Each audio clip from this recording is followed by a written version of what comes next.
All right, it's Gabrielle. I'm here with Christina from SpeechKids, and we are going to break down insurance. We might break down about insurance. Yeah, if we could break down insurance, then we'd be happy.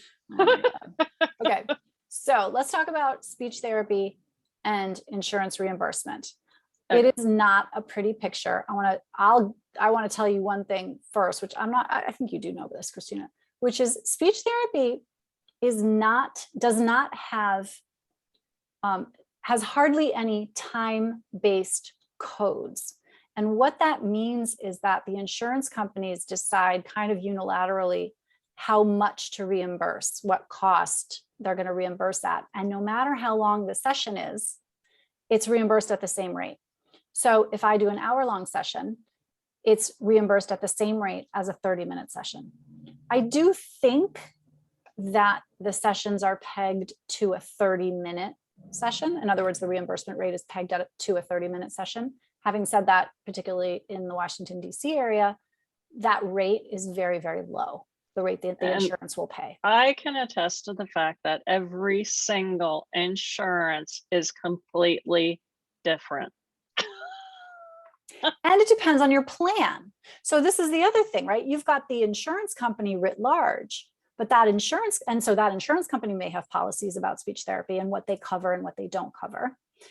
And then you've got the individual plans under that company, and which they're all different. And they're all different. So when people are trying to figure out whether they can get reimbursed for speech therapy services, this is a complicated thing. One of the things that we want to talk about is pre-authorization, if you need it. Well, I think we need to back up, and I really think this goes to you. The first thing you need to do is call your insurance. Yeah. And ask them. You're going to ask them what they need in order to reimburse. I'll trim this out. Yeah. Yeah, that's okay. We're going to pause.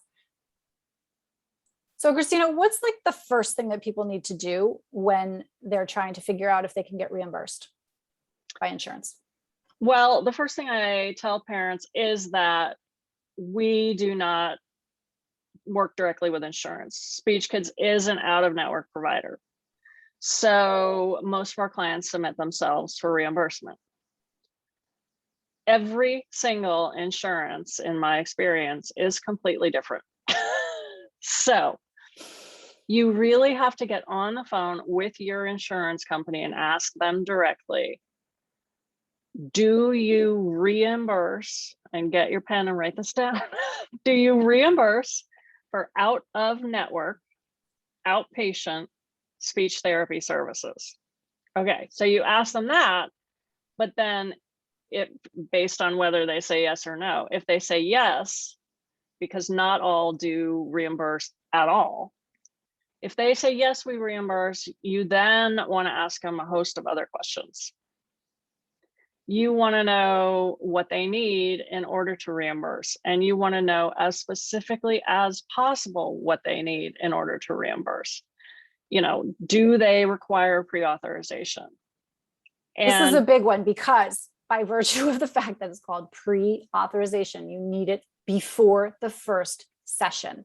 And there are very few companies that will go back and like retroactively authorize. So totally have to cut this because I totally disagree.